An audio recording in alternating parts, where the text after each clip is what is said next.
To that study. कुछ भी मैं कहीं से भी नहीं, ऐसे नहीं होगा। जो टॉपिक हमने डिस्कस किए, according to those topics you have to prepare yourself. Okay, yes. Okay, sir. हाँ, Sir, but sir, we have some additional questions in the chapter. like So numericals, which consist of the topics we have not studied. that is what I'm saying, na. If there are some topics which we have not studied, like I will give you one example only, the topic of rain man। Rain man एक आती है वहां पे problem कि at what angle the man or a person should hold an umbrella, we have not done that. तो वैसा question मैं डालूंगा भी नहीं। Are you getting my point? तो वैसे Yes, अगर sir. कोई न्यू टॉपिक, हाँ, अगर आप कह रहे हो कि मैंने आपको क्वेश्चन डाल दिया, there is a question, if the body is moving with this speed it stops, find the distance और एक्सीलरेशन। ठीक है, अगर आप ये बोलोगे तो हमने किया ही नहीं है, तो ऐसा नहीं, ये तो बिल्कुल इजी टॉपिक है। these types of question you can solve by using equation of motion। Simple questions equation of motion के बेस पे वैसे आ सकते हैं। ठीक है, सो जो न्यू चीजें, न्यू जो टॉपिक्स हैं, अगर वो हमने नहीं किए वो नहीं आएंगे आपको। बट अगर वो टॉपिक हमने डिस्कस किया है वो वाला जरूर आएगा। जैसे रेन मैन हमने नहीं किया, जैसे मेरे माइंड में वो आ रहा है, वो नहीं आएगा आपको। इंटीग्रेशन है। व्हाट आर यू सेइंग बेटा, कैसी बातें कर, इंटीग्रेट जब हमने जो किया ही नहीं है तो मैं कैसे डाल सकता हूँ? ठीक है, so next topic after projectile जो हमारी क्लासेस शुरू होंगी, I will start integration and differentiation. Then motion के कुछ टॉपिक्स फिर से डिस्कस होंगे जो इंटीग्रेशन एंड डिफरेंशिएशन की हेल्प से वी कैन सॉल्व दो। ठीक है, तो डोंट वरी, मैंने सिर्फ फिर से I will repeat, kinematics is your chapter जिसमें मोशन इन स्ट्रेट लाइन आएगा, but only simple simple terms उसके साथ जो रिलेटेड होंगी। तो जो न्यू टॉपिक जो भी जिसके बारे में नाम नहीं सुना, नो, वो नहीं आएगा आपका। ओके, प्लस उसके बाद वेक्टर्स, वेक्टर्स तो हमने पढ़ा हुआ है, cross product, dot product, addition, जो सारा वेक्टर तो ऑलमोस्ट आ रहा है। ठीक है, देन प्रोजेक्टाइल मोशन दो टाइप्स के हैं, आपको वही स्टडी करना है। सो this is your syllabus. Okay, चलिए, तो let us start with the practice of projectile motion. So okay, मैं शुरू कर रहा हूँ क्योंकि आज आपकी यहाँ पे प्रैक्टिस होगी, so that you will be able to give the test जो आपका शाम को है। टाइम मैंने आपको ऑलरेडी बता दिया होगा। चलिए, let's start.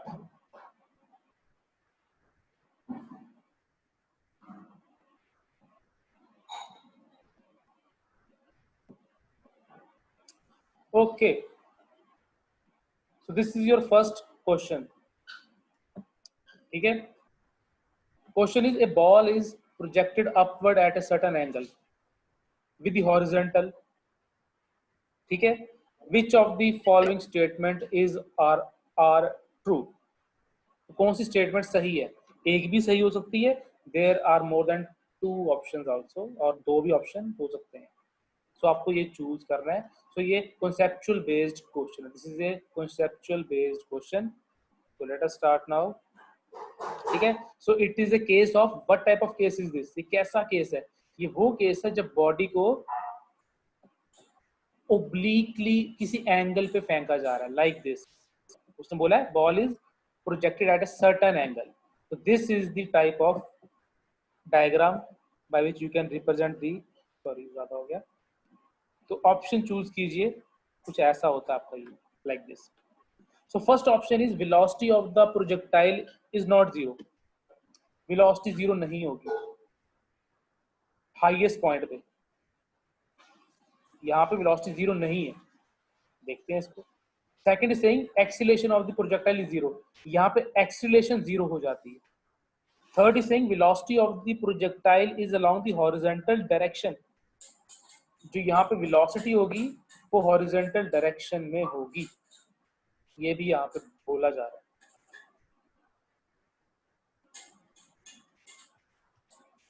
So the right answer is answer number C. C is the right option, क्योंकि मैंने आपको बताया था कि वेलोसिटी टॉप मोस्ट पॉइंट पे जो वर्टिकल होती है वो 0 हो जाती है, क्योंकि बॉडी ऊपर जाना बंद कर देती है, बट हॉरिजेंटली मूव करना बंद नहीं करती। हॉरिजेंटल वो अभी भी आगे जाएगी। So right option is C option, जो कहता है कि हॉरिजेंटल डायरेक्शन में वेलोसिटी रहेगी। तो बाकी की जो ऑप्शन है एक्सीलरेशन 0 है, सी एक्सीलरेशन कभी भी 0 नहीं हो सकती, बिकॉज उस बॉडी पर there is always the acceleration due to gravity, और acceleration due to gravity always acts downward, तो नीचे की ओर लगती है, बॉडी को हमेशा को नीचे की ओर खींचा जाता है। डी ऑप्शन में बोला गया था अपवर्ड एक्ट करती है, अपवर्ड तो हो ही नहीं सकता एक्सीलरेशन यहाँ पे। ठीक है, तो this is your first part. I hope ये आपको क्लियर है। ओके, चलिए Yes. Next, this is your next one. Which of the following remains constant during the projectile motion fired from a planet? चलिए, अरे बेटा स्टार्टिंग के 10 minute मैंने सारा बता दिया। चलिए अब बाद में अब main focus is on the questions. कोई नहीं, रिकॉर्डिंग देख लेना, और I will explain all the details about the exam by the end of the class. अभी सिर्फ फोकस यहाँ पर, ठीक है। चलिए, विच of the following remains constant during the motion of the projectile fired from the planet? क्या चीज constant रहेगी? तो फर्स्ट ऑप्शन कह रहा है कि यहाँ पर काइनेटिक एनर्जी कांस्टेंट रहती है। क्या वो कांस्टेंट होगी? एज वी नो कि बॉडी जैसे जैसे ऊपर जाती है वेलोसिटी डिक्रीज होती रहती है, वेलोसिटी चेंज होती रहती है, तो इसका मतलब वो तो कांस्टेंट नहीं होगा। This is wrong option. Momentum, ये भी नहीं, बिकॉज वेलोसिटी तो चेंज होती है। तो समुद्री Singh part D and one more is saying part D, तो डी को उन्होंने कलेक्ट किया कि वो सॉरी राइट ऑप्शन उन्होंने मार्क किया, और this is the correct option, बिल्कुल सही ऑप्शन है। हॉरिजॉन्टल वेलोसिटी कांस्टेंट रहेगी, कभी चेंज नहीं होती। तो अब जो भी लिख रहे हैं उनका सभी का आंसर सही है, ऑल और राइट, हॉरिजॉन्टल कांस्टेंट रहेगी। ठीक है, चलिए अब मैं मूव करता हूं नेक्स्ट की ओर। क्वेश्चन नंबर थर्ड क्वेश्चन हमारा ये कहता है, which one is wrong for a body having uniform circular motion? Uniform circular motion में क्या रॉन्ग है? तो सर्कुलर मोशन में आपको साइड बाय साइड फिर से याद दिला देता हूं। सर्कुलर मोशन एक ऐसा मोशन होता है जिसमें बॉडी सर्कुलर पाथ में मूव करती रहती है, और उसकी जो स्पीड होती है वो कांस्टेंट रहती है, बट उसकी जो वेलोसिटी होती है वो हर पॉइंट पे चेंज। इस अगर बॉडी एंटी क्लॉकवाइज मूव कर रही है तो इस पॉइंट पे वेलोसिटी अपवर्ड होगी, यहाँ पे वेलोसिटी आउटवर्ड होगी, यहाँ पे वेलोसिटी आउटवर्ड होगी। मींस कि सर्कुलर मोशन में वेलोसिटी की डायरेक्शन अलग अलग होती है, वेलोसिटी हर जगह अलग अलग, बट स्पीड सेम रहती है, स्पीड रिमेन सेम। ओके, तो अब बताइए सही ऑप्शन क्या है? तो ऑप्शन क्या है जा रहा है, सी है। Sir, C. अरे नो, सी, अच्छा सी रॉन्ग ऑप्शन है। हाँ बिल्कुल सही बोला Yes, गया, sir. C is the wrong option. हमने रॉन्ग चूज करना था ना, सी रॉन्ग है। तो मैं आपको बता दूं, सर्कुलर मोशन में वेलोसिटी ऑलवेज एक्ट्स आउटवर्ड, बाहर की ओर लगती है, और एक्सीलरेशन कहां पर होती है? एक्सीलरेशन हमेशा सेंटर की ओर, क्योंकि सेंट्रीपिटल फोर्स में भी आपको याद हो, नाइन्थ में इसको पढ़ाया गया था, सेंटर की ओर फोर्स लगती है, एक्सीलरेशन भी सेंटर की ओर होती है। तो इन दोनों के बीच में एंगल क्या होता है? एंगल इन दोनों के बीच में होता है 90 डिग्री, ऐसा होता है। सॉरी, तो यहाँ पे जो थर्ड ऑप्शन वो कह रहा है 45 है, बट नहीं, ये 90 डिग्री होता है angle between velocity and acceleration. तो ये भी एक इंपॉर्टेंट पॉइंट है which is worth to note down. कभी कभी ऐसा भी आता है, is this possible to have a angle is this possible to have that acceleration and velocity are perpendicular? क्या ऐसा हो सकता है? Answer is yes. सिर्फ एक केस में हो सकता है, जब बॉडी सर्कल, ये बड़ा सिर्फ एक केस है, कोई भी केस ऐसा आपको नहीं मिल सकता जहां पे एक्सीलरेशन वेलोसिटी परपेंडिकुलर है। सिर्फ एक केस है, सर्कुलर मोशन, जब बॉडी घूमती है। ठीक है, तो ये पॉइंट नोट करना इंपॉर्टेंट है। सो यहाँ पे जो सही ऑप्शन है it is C, which is wrong option. चलिए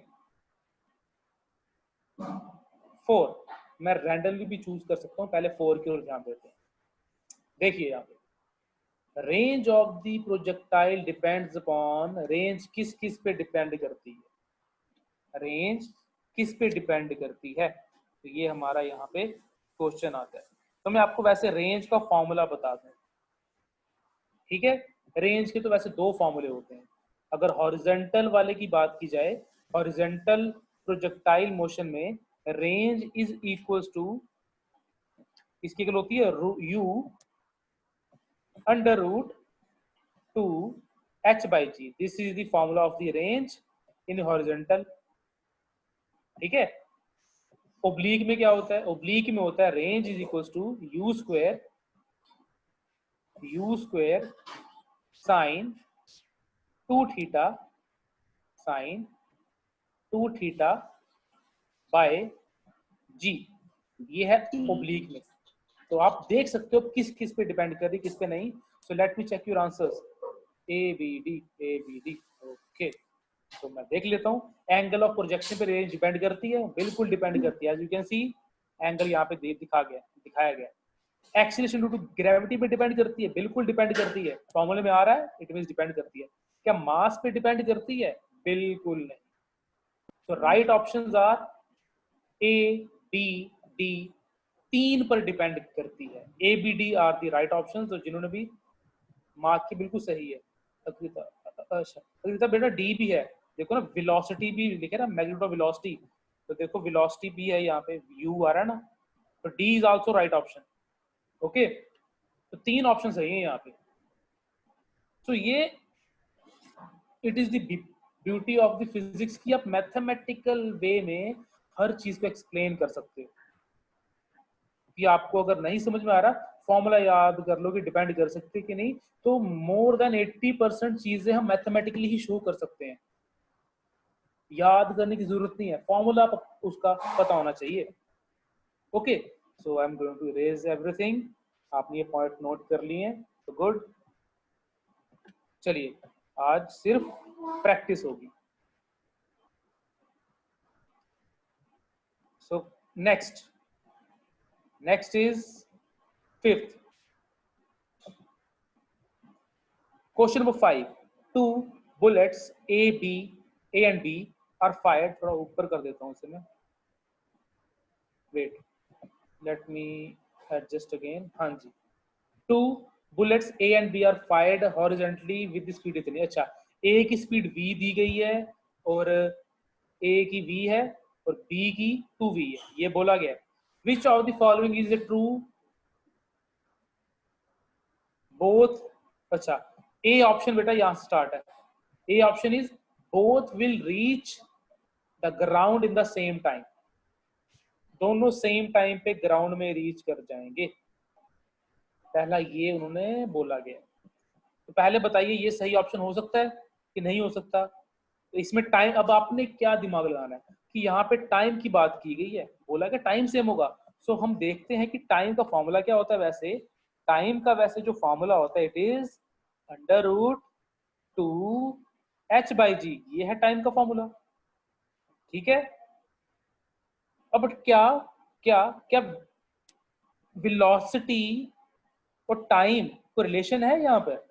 क्या टाइम ऑफ फ्लाइट वेलोसिटी पे डिपेंड करता है? क्या टाइम वेलोसिटी पे डिपेंड कर रहा है कि नहीं कर रहा? No, sir. No, sir. No, sir.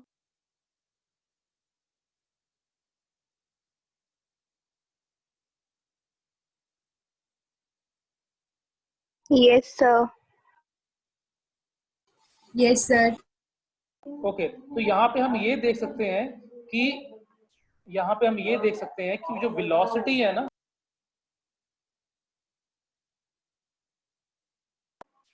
Sorry आवाज मेरी बार बार कट हो रही है। I guess. हेलो, मेरी आवाज आ रही है?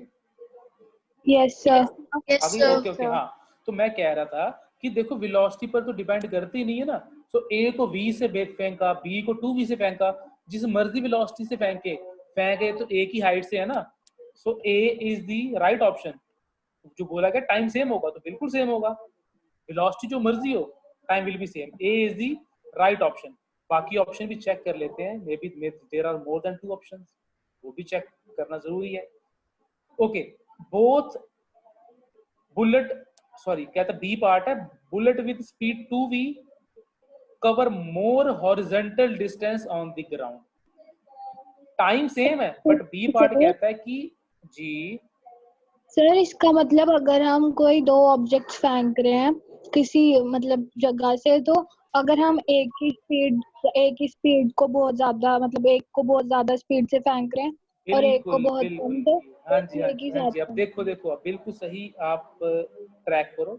इसका मतलब अगर हम मान लो 2 बॉडीज ले लेते हैं और हम उसे हॉरिजेंटली जब फेंकते हैं ना, हॉरिजेंटली फेंकते हैं सेम हाइट से, वो दोनों सेम टाइम पे नीचे फॉल करेंगे, दोनों का टाइम ऑफ फ्लाइट सेम होगा, स्पीड चाहे दोनों की अलग अलग हो।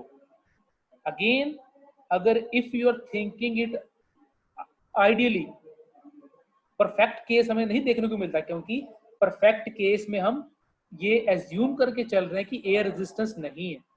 बट अगर मैथमेटिकली हाइपोथेटिकली देखा जाए, so both will fall at the same time, दोनों का टाइम ऑफ फ्लाइट सेम होगा चाहे उनकी वेलोसिटी अलग अलग हो। ओके सर, ये सेम कंडीशन एंगुलर प्रोजेक्टाइल में होगा। Okay, so according to you, क्या अगर यहाँ पे एंगुलर प्रोजेक्टाइल दे दिया जाए तो वहां पे होगा? बिल्कुल नहीं होगा बेटा। वहां पे देखो, अगर आप टाइम देखोगे ना, टाइम एंगुलर प्रोजेक्टाइल में टाइम ऑफ फ्लाइट आता है 2u sin थीटा, वहां पर एंगल पर भी डिपेंड करता है और वेलोसिटी पर भी डिपेंड करता है। So everything you have to explain according to the concept and the formula।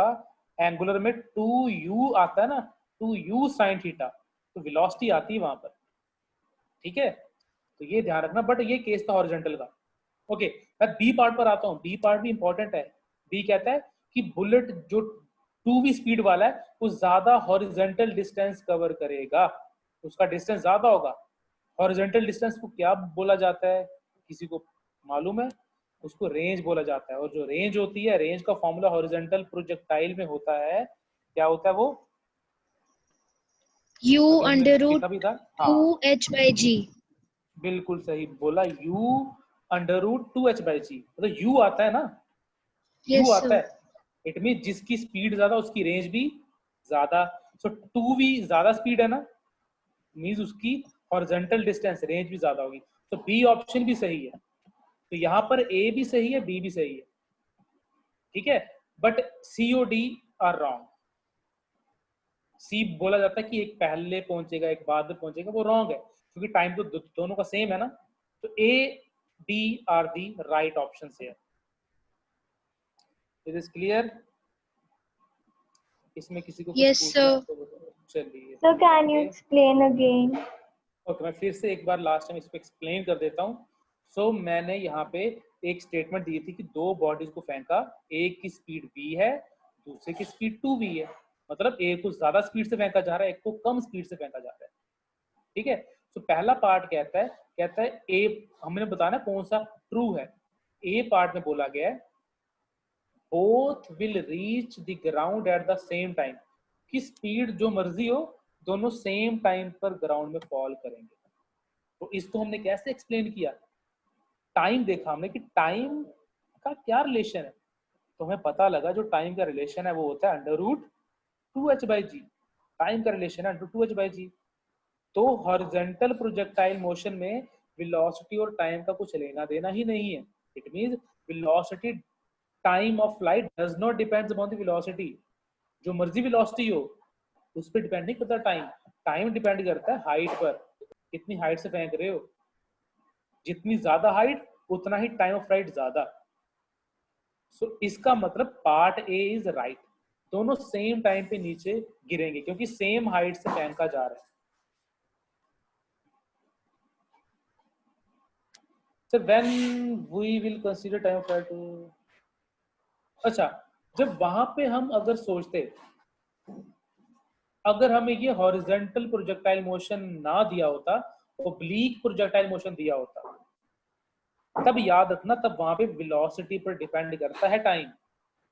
जिसकी वेलोसिटी ज्यादा होगी उसका टाइम ऑफ फ्लाइट भी ज्यादा होगा, और ओब्लीक प्रोजेक्टाइल मोशन में, एंगुलर वाले केस में। तो फर्स्ट वाले केस में मैंने ये वाला यहाँ पे कॉन्सेप्ट यूज किया कि टाइम ऑफ फ्लाइट हॉरिजॉन्टल वाले केस में वेलोसिटी पे डिपेंड नहीं करता, तो जिसकी भी कम ज्यादा वेलोसिटी डजंट मैटर, दोनों हिट करेंगे सेम टाइम पर। सेकंड वाले केस में उसने बोला कि जिसकी स्पीड 2v है ना, उसकी हॉरिजॉन्टल डिस्टेंस मतलब रेंज ज्यादा होगी, बट हमें पता है रेंज जो होती है वो क्या होती है, u ऐसे होता है ना, u√2h/g। तो आगे क्या देखना, हमें u से ही लग गया पता, r और u डायरेक्टली प्रोपोर्शनल है, इट मीन जिसकी स्पीड ज्यादा उसकी रेंज भी ज्यादा। सो स्पीड 2v ज्यादा है ना, उसकी हॉरिजॉन्टल डिस्टेंस ज्यादा होगा, तो यहां से पता लग गया कि बी पार्ट भी सही है। ओके, चलिए this is next question, I want you to think about it, थोड़ा इसके बारे में सोचिए। मैं थोड़ा सा सेटिंग चेंज कर रहा हूँ, चार्जर बैटरी लो। चलिए अब देखिए, मैं वैल्यू बोल देता हूँ पहले आपको। वेलोसिटी दी हुई है, इनिशियल वेलोसिटी 4i3j मीटर पर सेकंड एंड एक्सीलरेशन इज 0.4, मतलब 0.4 है। यहाँ पे पॉइंट में भी विजिबल अच्छे से ना हो, here there is a point. 0.4 plus 0.3 meter पर सेकंड स्क्वायर। आपने बताना है which of the following is true, कौन सा ट्रू है कौन सा रॉन्ग है। Wait,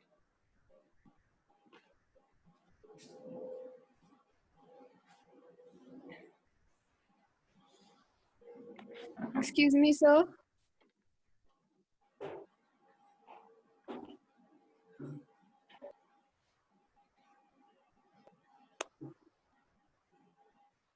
okay, yes, Sir, I have a doubt about the previous question. वापस पीछे जाना पड़ेगा। हाँ डाउट बोल लो, मैं पीछे नहीं जाऊंगा, डाउट बोल लो। Sir, you said that the objects thrown horizontally doesn't matter that what the velocity is. They will have the same time of landing and stuff. Yes. So, sir, it will not depend on how much force you have applied. Like if I throw two balls and if I apply more force to one ball, so it will take less time. वो will not use the word force, हम velocity की बात कर लेते हैं, क्योंकि जितनी force उतनी वेलोसिटी ज्यादा होगी ना, तो ये वेलोसिटी पे डिपेंड नहीं करेगा,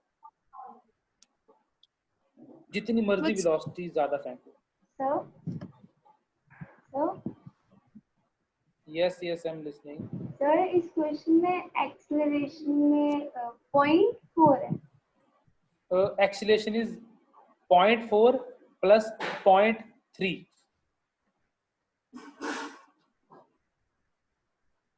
सो हमें ऐसा लगता है कि जो बॉडी हम फेंकेंगे ना ज्यादा जोर से। ओके, मैं आपके अकॉर्डिंग, अब मैं एक्चुअली बाकी बच्चे सॉल्व करें, I am talking about the previous question. Okay, आप अभी इसको सॉल्व करो। उतनी देर जो पहले क्वेश्चन पूछ रहा था मैं उसके साथ बात करना चाहता हूँ, वो था कौन? सर कृतिका। हाँ कृतिका, सी हमें ऐसा लगता है कि आपके अकॉर्डिंग क्या होना चाहिए, अकॉर्डिंग टू यू, जिसको वेलोसिटी कम देंगे उसे टाइम ज्यादा लगेगा, या जिसको वेलोसिटी ज्यादा देंगे उसे टाइम ज्यादा लगेगा? सर समझ नहीं आई। सी अगर हम एक बॉडी को फेंकते हैं ना, यस सर। ठीक है, एक को फेंकने के लिए हम वेलोसिटी देते हैं 4, एक को फेंका जाता है विद वेलोसिटी 8, ठीक है। सो आपके अकॉर्डिंग कौन पहले नीचे पहुंच जाएगा? Sir the one which has velocity 8। Okay, हमें ऐसा लगता है कि वो पहले पहुंच जाएगा, बट ऐसा होगा नहीं। अब मैं आपको बताता हूँ ऐसा क्यों नहीं होगा। सी हम जब फेंकते हैं ना, wait let me show you some diagram with diagram. मान लो हम इस बिल्डिंग से फेंक रहे हैं, दिस इज अ बिल्डिंग, यहाँ से इसको फेंका जा रहा है, ठीक है। जब हम फेंकते हैं ना, जब हम वेलोसिटी ज्यादा देते हैं ना, हम एक पॉइंट भूल रहे हैं, जिसको वेलोसिटी ज्यादा देंगे वो रेंज भी तो ज्यादा ट्रेवल करेगा, वो डिस्टेंस ज्यादा ट्रेवल कर रहा होगा। मतलब कहने का मेरा कि मान लो 8 वाले का मोशन कुछ ऐसा होगा, ये ऐसे नीचे जाएगा, समथिंग लाइक दिस। बट 4 वाले का मोशन बताऊं कैसा होगा? 4 वाले का थोड़ा ऐसे, वो पहले नीचे गिर जाएगा। ऐसा क्यों? ऐसा पहले कहने का मतलब उसका रेंज ज्यादा नहीं होगी, उसकी रेंज कम होगी। जब रेंज कम होगी ना, उसका जो टाइम होगा नीचे गिरने का, हमें ऐसा लगता है कि 8 वाला पहले गिरेगा, बट ऐसा नहीं। वो देखो अभी डिस्टेंस ट्रेवल कर रहा होगा, it will take time to reach the ground level, उसे टाइम लगेगा। हमें ऐसा लगता है कि वो जल्दी नहीं, रेंज भी तो देखो, वो रेंज भी तो फिर ज्यादा ट्रेवल करेगा as compare to the 4 velocity वाला। Okay sir. तो ऐसा होता नहीं, हमें लगता है कि 8 वाला जल्दी पहुंचेगा, नहीं। तो जल्दी पहुंचने की बजाय टाइम उतना ही लेगा, बट उसकी रेंज बढ़ जाती है, तो ज्यादा डिस्टेंस ट्रेवल करता है। हाँ, बट अगर ऐसा क्वेश्चन हो कि अगर रेंज भी दोनों की सेम रखें, रेंज Yes, भी sir. दोनों की सेम है, उस केस में 8 वाला पहले गिर जाएगा। Okay sir. ठीक है, उस केस में 8 वाला पहले गिर जाता है। बट ऐसा कोई केस था नहीं ना, हमें रेंज थोड़ी बोला इक्वल है, रेंज इक्वल नहीं है इनकी, सो टाइम सेम रहेगा यहाँ पर। Okay sir, thank you sir. Okay okay, हाँ ऑप्शंस बड़े बच्चे मुझे आंसर दे रहे हैं। Sir sir B A option, option check करो। Sir B okay, option. तो B option, sir so may A B वाला भी चेक करो। ए बी, ए और बी दोनों हो सकता है। तो हम वन बाय वन ऑप्शंस की डिस्कशन शुरू करते हैं, ठीक है? तो लेट अस स्टार्ट। पहला ऑप्शन क्या है? Velocity after 10 second. इनिशियल दी है, फाइनल पहले मुझे निकालनी पड़ेगी। तो फाइनल वेलोसिटी का फॉर्मूला क्या होता है? मैं वो यूज करूंगा, velocity is u plus at, ठीक है, u प्लस at। तो मैं इसको ना डायरेक्टली लिख रहा हूँ क्योंकि मैंने ये ऑलरेडी सॉल्व किया हुआ अपनी नोटबुक पे। हम क्या करेंगे, u की वैल्यू यहाँ पे पुट कर देते हैं, ठीक है, और a की वैल्यू यहाँ पुट कर देते हैं। तो जो हमारा आंसर आता है ना, वो क्या आता है मैं आपको दिखा देता हूँ। कुछ आंसर हमारा ऐसा आएगा, 4 प्लस 0.4 इंटू आई कैप। अब सोचो ये कैसे आया?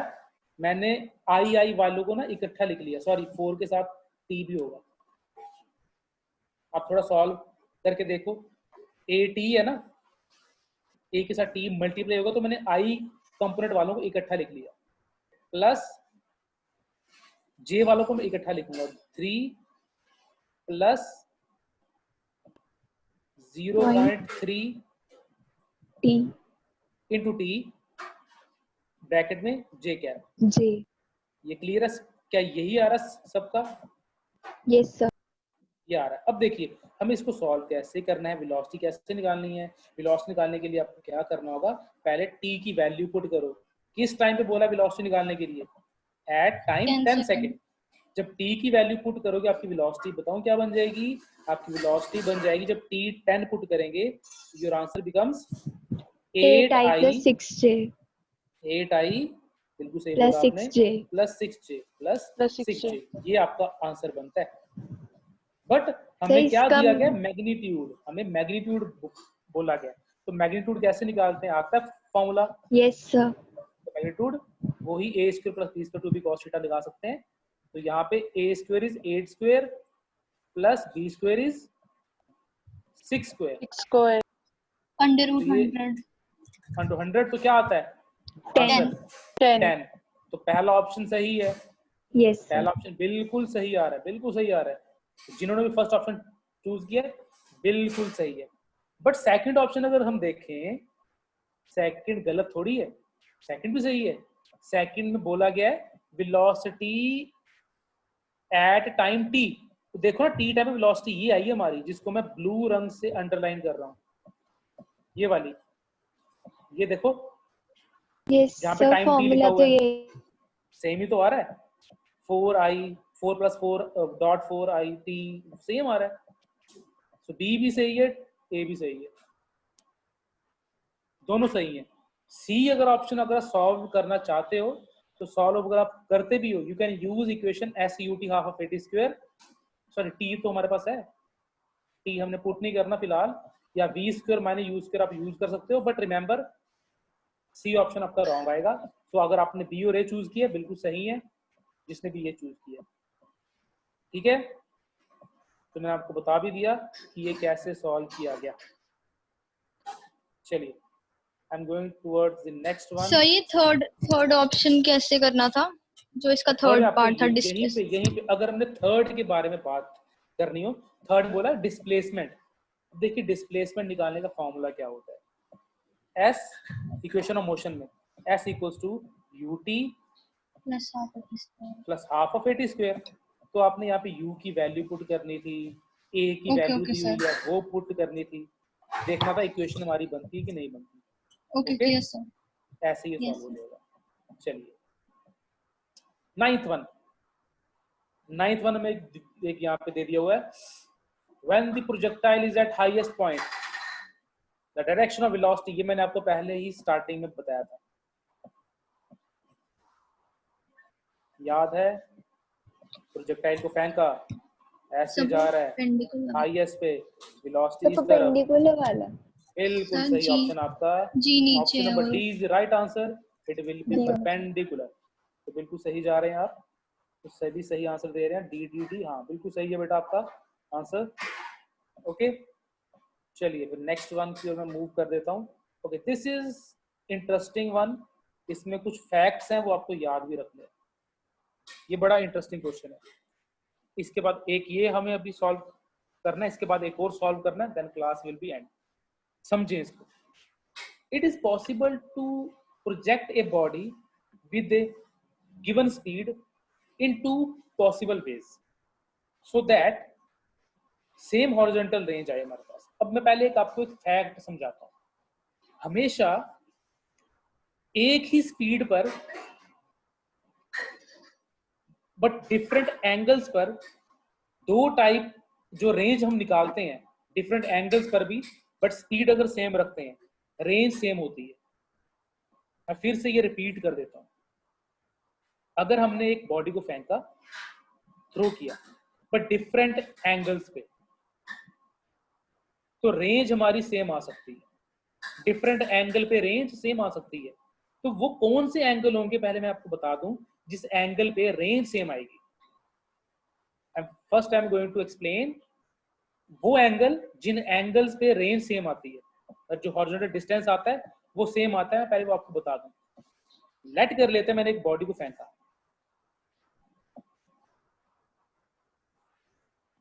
ओके हाँ यू आर राइट, एक बच्चे ने आंसर दी, बिल्कुल सही है। तो बाकी जिनको अगर मे भी ना पता हो मैं आपको बता देता हूँ। लेट कर लेते हैं हमने एक बॉडी को थ्रो किया at some angle, sir this angle is theta. ये एंगल क्या है? थीटा, ठीक है। तो ये एंगल क्या होगा? 90 minus theta.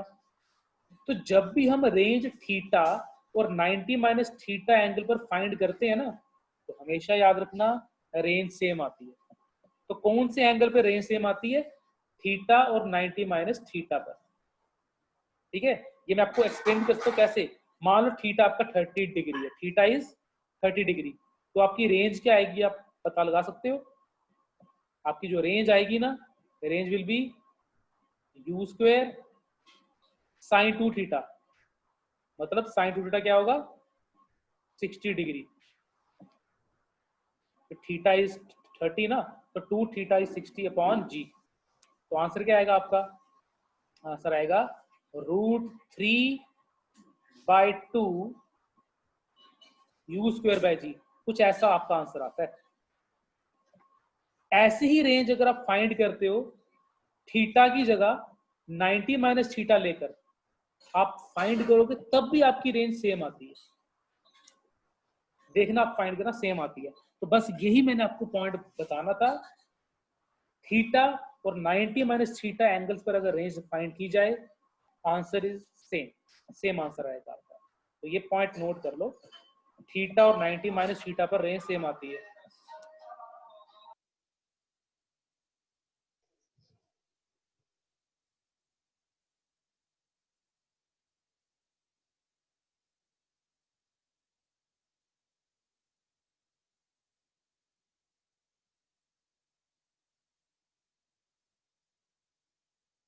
Now now now मेरी बात अब आपको शायद वापस आ गई हो। हम देखिए, अब देखिए, तो यहाँ पे ये क्वेश्चन बोला गया था, the product of time taken in two ways, two possible ways is क्या, मींस हमने दोनों वेज में टाइम बताना है, उनका रिलेशन क्या होगा, टाइम क्या होगा। ठीक है, तो पहले केस में टाइम ऑफ फ्लाइट क्या होगा, टाइम ऑफ फ्लाइट क्या होता है बेटा, टाइम ऑफ फ्लाइट होता है, ये हमारा जो फॉर्मूला क्या होता है टाइम ऑफ फ्लाइट का, 2u, √2h नहीं बेटा, यहाँ पे 2u एंगल sin की बात theta हो रही upon है, g एंगल की, 2u sine theta by G, sine 2u cos theta theta by G, ये हमारा एंगल होगा। ये फर्स्ट केस का एंगल ले रहा हूँ, लेट इट बी T1। दूसरा केस क्या हमारा, कौन सा एंगल होता है रेंज सेम होती है, वो 90 माइनस थीटा जो मैंने आपको बताया, वहां पे क्या आएगा, T2 is equal to 2u sine 90 minus theta, 90 minus theta by g. अब हम इनको क्या कर लेंगे, इनको कर लेंगे कंपेयर। तो मैं आपको बता दूं 90 minus theta is cos theta, 2u cos theta बन जाएगा ये। तो कंपेयर करने के लिए आप T1 को T2 से डिवाइड कर दीजिए और देखिए क्या रिलेशन आ रहा है हमारा, या उनका आप प्रोडक्ट भी ले सकते हो, प्रोडक्ट लेने को हमें यहाँ पे बोल रहे हैं।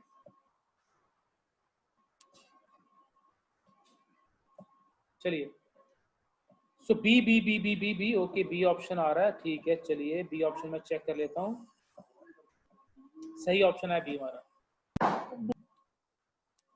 B is the right option बेटा, बी ही सही ऑप्शन है। किस किस का बी आ रहा है,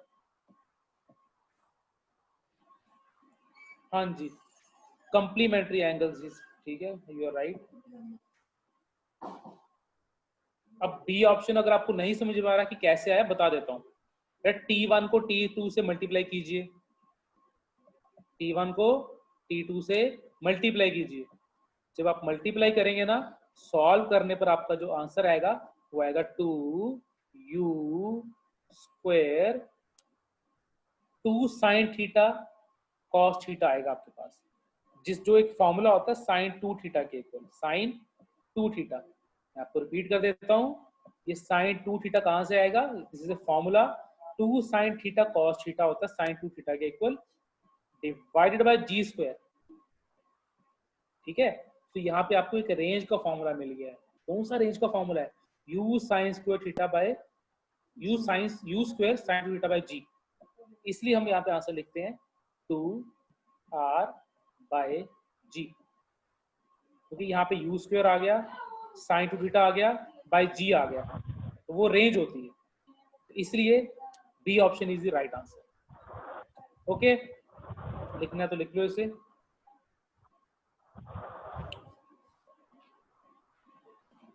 तो मैं नेक्स्ट शुरू करने जा रहा हूँ, and this is the last one, उसके बाद अटेंडेंस ली जाएगी, so make sure you are present. Okay, let me clear everything. Okay, so this is the last one. What happened? Sir, how we came to know that it is an angular projectile? Okay. Okay. हाँ, यहाँ पे थोड़ा सा हमें अपना concept लगाना पड़ता है। यहाँ पे एक स्टेटमेंट बोली गई थी, it is possible to project a body with a given speed in 2 possible ways so that horizontal range is same. जब यहाँ पे उन्होंने ये स्टेटमेंट बोल दी ना, इसीलिए मैंने आपको पहले सॉल्व नहीं करवाया, मैंने आपको पहले वो एक फैक्ट समझाया कि ये स्टेटमेंट क्यों बोली गई। जब भी ओब्लिकली फेंका जाता है किसी बॉडी को, तो रेंज सेम 2 वेज में हो सकती है, 2 एंगल पे हो सकती है, थीटा और 90 माइनस थीटा पे। इसीलिए हम इस स्टेटमेंट से पता लगाते हैं 2 पॉसिबल वे जिसमें रेंज सेम हो। तो वो पॉसिबल वे कौन से थे, थीटा एंगल और 90 minus theta, means complementary angles पर रेंज सेम होती है अगर स्पीड सेम रहे तो। ओके, तो यहां से मुझे स्टेटमेंट से आइडिया लग गया कि ये क्या बात हो रही है। चलिए, so next question and last question. Okay, a projectile has a range R, हमें रेंज दी गई है, रेंज इज आर, उसका time of flight is T. If the range is tripled, अगर रेंज को ट्रिपल कर दिया जाए by increasing the speed, speed change की तो रेंज होगी 3 times without changing the angle. तो बताइए टाइम ऑफ फ्लाइट क्या होगा नया वाला। एक बॉडी को फेंका, रेंज आर है, टाइम टी है, उसकी स्पीड को ऐसे चेंज किया गया ताकि उसका जो रेंज हो ट्रिपल हो जाए। तो बताइए टाइम ऑफ फ्लाइट क्या होगा। पहले आप पर मैं छोड़ता हूँ, I will give you some time, then मैं शुरू कर दूंगा सॉल्व करना।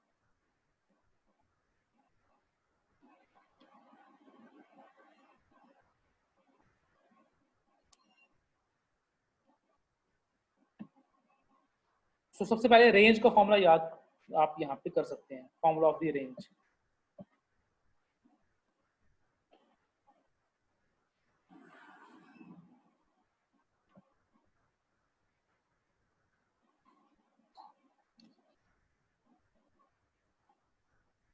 Formula of the range and time, दोनों का रोल यहाँ पे प्ले होगा।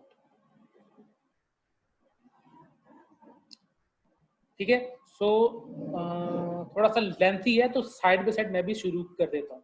आई will start from this point. Starting में जो रेंज दी गई है, let the range be R, और रेंज का जो फॉर्मूला होता है एंगुलर प्रोजेक्टाइल के केस में, ठीक है, तो रेंज का फॉर्मूला जो होता है it is U square sine two theta, it is U square sine two theta by G. Okay, इसको नाम दे equation number 1।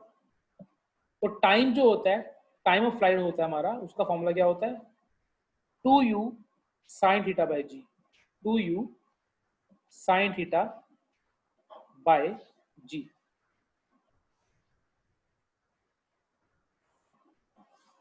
Equation number 2, let it be equation number 2। Now statement change हो गई, अब क्या कहता है कि स्पीड चेंज हो गई है, so let the new speed be u1, और रेंज क्या होगी ट्रिपल, सो न्यू रेंज क्या होगी, new range will be triple 3r।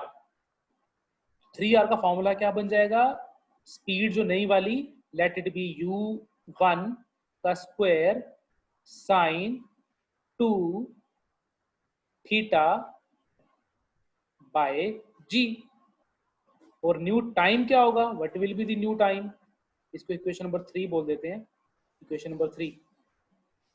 Okay, new time will be, new time को नाम दे दो t1, u1 sorry 2 u1 sine theta by g. थोड़ा सा राइटिंग नहीं समझ में आएगा तो बता देना मेरे को, ठीक है। सो आप किसी ने बताया है कि क्या आंसर है, ओके कृताय सिंह बी। चलिए विल सी कि बी है कि नहीं। चलिए अब बाकियों को मैं बता दूं बेटा, आप कंपैरिजन शुरू कर सकते हो। फर्स्ट को 3 से डिवाइड करो, 2 को 4 से डिवाइड करो, और see what type of equations you are getting. Time को टाइम से यहाँ पे आप डिवाइड कर सकते हो, रेंज को रेंज से। So when you divide 1 by 3 आपके पास क्या आता है, 1 को 3 से डिवाइड कीजिए। जब 1 को 3 से डिवाइड कर लेते हो तो ये आर आर कैंसिल हो जाता है, आपके पास बचता है 1 by 3।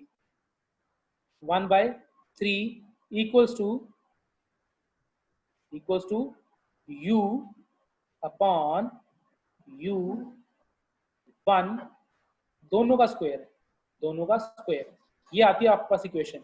चलिए फिर t और t1 को डिवाइड कीजिए, तो देखिए आपके पास क्या आता है, आपके पास जो आता है वो है ये t divided by t1 equals to u upon u1। देखिए यही आ रहा है, देखो यहां से आपको u अपॉन u1 की वैल्यू ऑलरेडी पता लग चुकी है। क्या है वैल्यू u अपॉन u1 की, वैल्यू है under root 1 by 3, under root 1/3, तो मैंने ये वैल्यू यहाँ पुट कर दी, u1 u स्क्वायर था ना, स्क्वायर जाएगा तो रूट हो जाएगा, तो क्या ऑप्शन है इसका सही वाला? तो इसका मतलब जो सही ऑप्शन है, तो t1 is equals to t, क्या आ गया ये, t1 इक्वल्स t अपॉन √3 आ रहा है ना, t अपॉन नहीं,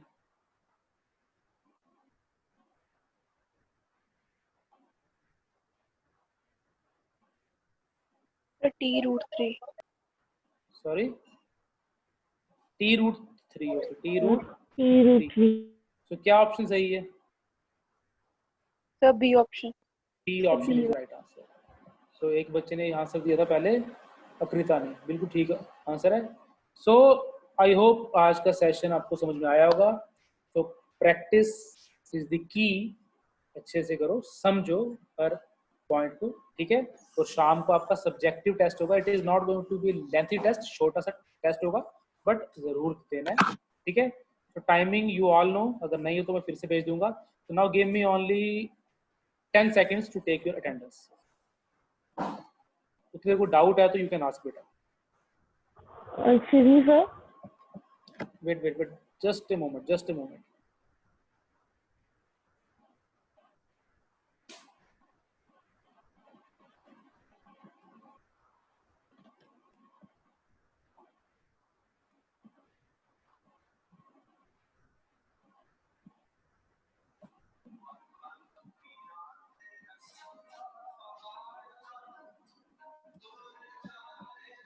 चलिए, okay, now you can ask बेटा।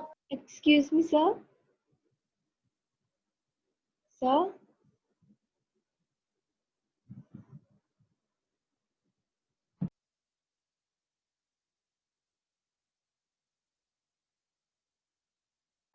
Hello, I am listening, yes. Sir हमें ये जो टेस्ट होगा इसमें सर्कुलर मोशन आएगा? Yes sir, it circular is motion. Part of motion ना, इतना मेन कुछ मेन नहीं आएगा, only simple logical questions might be there, हो सकता है, बट ऐसे कुछ बड़ा कुछ नहीं आएगा उसमें से, सो डोंट सर आप वो सब uniform accelerated motion, wait, one by one, I am not getting. Sir आप वो सर्कुलर मोशन पढ़ाओगे? बिल्कुल। वो sir motion in straight line.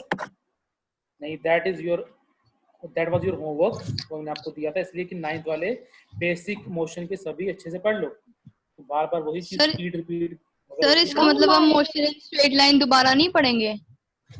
बिल्कुल नहीं, it's not going to be Sir- repeat. हाँ, हमारे न्यू पेपर में terms I am going to explain, but वही पुरानी टर्म्स अगर आप वो सोच रहे हो कि तो फिर से आएंगी, नो, वो नहीं आ सकती। सो लाइकवाइज यूनिफॉर्म एक्सीलरेटेड मोशन में वो नया फॉर्मूला है ना, dn सॉरी, इंटीग्रेशन, मोशन।